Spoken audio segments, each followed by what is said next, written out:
शासनपति प्रभु महावीर स्वामी को हम वंदन करते हैं। सभी गुरु भगवंतों को तिकोतों के पाठ से हमारा वंदन। श्रद्धावान भाई बहनों, आपके अंदर विराजित आत्मा को मेरा प्रणाम सादर जय जिनेन्द्र।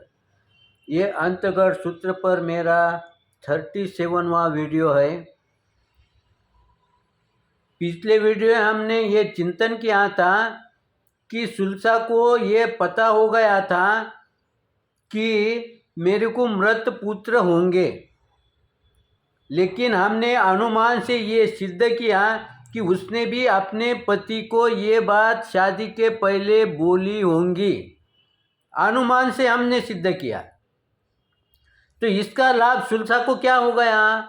सुलसा को लाभ ये हुआ कि जब शादी होके पति के घर पर गई, उस समय उसका हृदय बिल्कुल शांत था। उसके विचार में, सोच में कोई भी परिवर्तन नहीं था। क्यों नहीं था?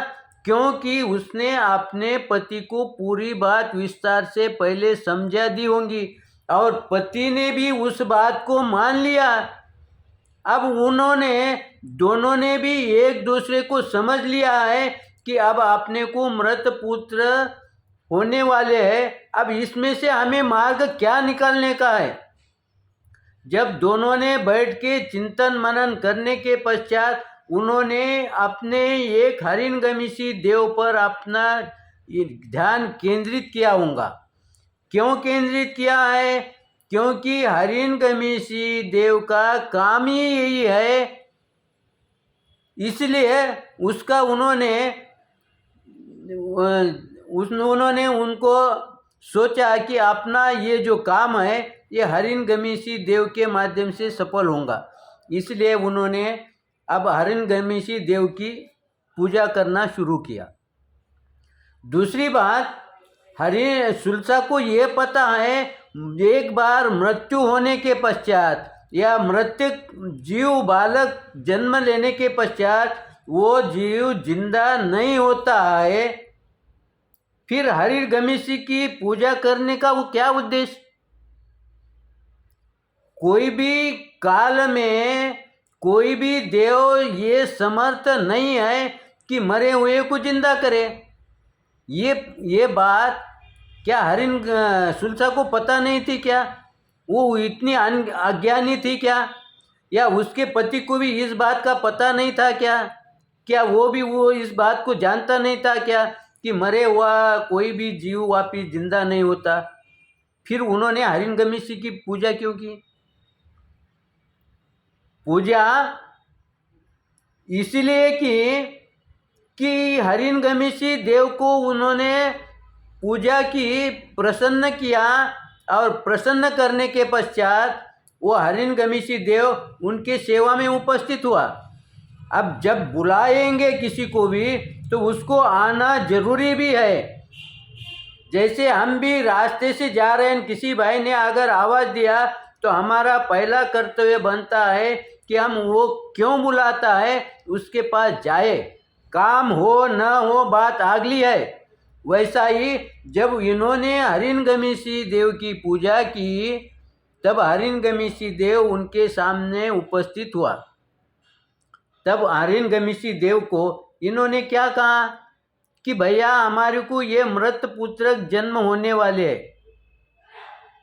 ये समस्या उन्होंने वो हरिणगमिषी देव के सन्मुख रखी होंगी। तो हरिणगमिषी देव ने क्या कहा होगा उनको? उसने यही कहा होगा कि ये कार्य उनको जिंदा वापिस करना ये मेरे बस की बात नहीं है, ये संभव नहीं है। तब उन्होंने उस देव को ये समझाया होगा कि ये संभव नहीं है, ये बात तो हम भी जानते हैं, लेकिन इसमें से हमारे को मार्ग निकालने का है, इसलिए तुम हमारी सहायता करो। क्या सहायता करो? तो तुम्हारा काम क्या है कि तीनों काल में, पूरे खंड में, पूरे विश्व में आपका काम है इधर उधर घूमने का। तो आपको पता ही है कि कौन सा बालक कब जन्म लेने वाला है, कहाँ जन्म लेने वाला है, कैसे हालत में लेने वाला है। अब हम मृतक बालक को जन्म दे रहे हैं, ऐसी कई माता भी होंगी ना उस समय भी अन्य कि जो मृतक बालक को जन्म देने वाली है, या ऐसी भी बहुत सी होंगी। लेकिन हमारी समस्या ये है कि हमारे को ये मृत बालक होने वाले हैं, लेकिन तू ऐसा कुछ सोच कि ये मृत बालक किसी के काम में आए और उसके जिंदा बालक हमारे काम में आए।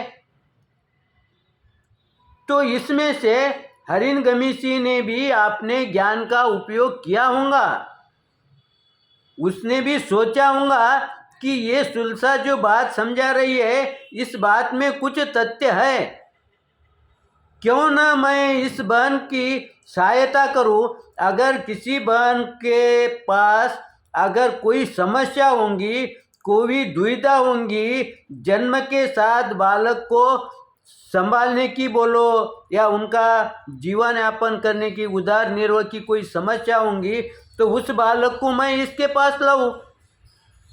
तब ये चिंतन करते करते हरिणगमीसी देव को ये अपने चिंतन किसे के वजह से, अपने ज्ञान के वजह से ये ध्यान में आया होगा कि देवकी रानी की एक समस्या है, वो बालक को जन्म देने वाली है, लेकिन उसकी दुविधा, उसकी मुसीबत यह है कि उसके माँ बालक जन्म लेते के साथ उसका भाई उस बालक की हत्या करने वाला है।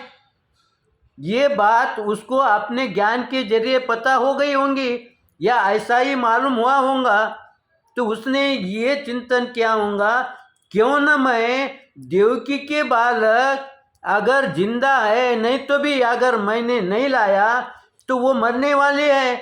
अगर मैंने उस बालक को इधर ट्रांसफ़र किया और ये मृत बालक उसके जगह पर रख दिया, तो यहाँ पर क्या होगा कि मेरी पुण्यवानी बनेगी किसकी, हरिणगमीसी देव की भी कि मेरे ये जो जिंदा बालक है इनको मैं जीवन दान तो देने में मैं असमर्थ हूँ, लेकिन इस कार्य के लिए मेरी उन्हें कुछ सहायता मिलेगी।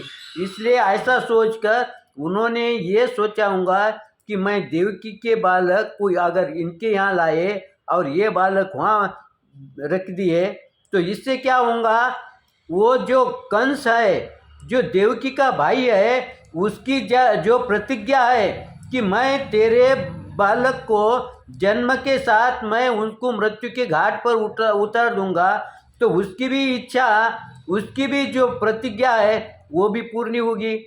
और देवकी की भी प्रतिज्ञा, क्योंकि कोई भी माता अपने बालक को जन्म के साथ मृत्यु देखना नहीं चाहेगी, लेकिन उसने भी ये समाधान मान लिया होगा कि मैं बालक का संगोपन नहीं कर सकूंगी, लेकिन मैं जिंदा तो रखने में सहयोग कर सकती हूँ। भले ही मेरे पास मत रहे, लेकिन कहीं ना कहीं वो जिंदा तो रहेंगे ना। इसलिए उसने भी हरिणगमीसी को ये विनंती की होंगी कि मैं मेरे बालक तेरे को सहर्ष देने को तैयार है। और इधर सुलसा ने भी हरिणगमीसी देव को ये कहा होगा कि मेरे को ऐसे बहनों के पुत्र लाके दे कि उसे ये कल्पना दे ताकि उसको भी ये दुख ना हो कि मेरे पुत्र सुलसा ने छीन लिए, ऐसी उसकी धारणा न बने, उसकी भी आत्मा को ठेस ना पहुँचे। इस तरह से सुलसा ने भी हरिणगमीसी देव को समझाया होगा। इस तरह से यहाँ पर हरिणगमीसी देव, सुलसा और देवकी रानी के अंतकरण की बात अंतकरण से मिलती है, जुड़ती है, और उसमें से उन्होंने ये मार्ग निकाला। यहाँ पर जो भी मार्ग निकाला ये किसी का भी अहित नहीं करने सरीका है। यहाँ पर देवकी भी संतुष्ट हुई, यहाँ पर सुलसा भी संतुष्ट हुई, और हरिणगमीसी देव भी सोचता है कि मेरी जो पूजा अर्चना की है, इसने मेरी जो भक्ति की है, मैं उसके भक्ति के लिए मैं कुछ न कुछ दे आ सकूँ, सहयोग कर सकूँ, इसका संतोष मेरे को भी मिलेगा।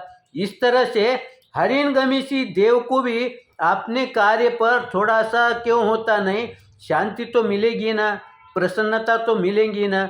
देखो यहाँ पर सब बच्चे ट्रांसफ़र हो गए, इधर के उधर हो गए, लेकिन किसी को भी अंतकरण में थोड़ी भी चोट नहीं पहुंची, थोड़ा भी दुख नहीं हुआ। इस तरह से अगर हमने कार्य करते रहे कि जो भी मैं जीवन में कार्य करूंगा, मेरे कार्य के वजह से किसी का दिल को ठेस न पहुंचे, इस तरह से अगर कार्य करते रहेंगे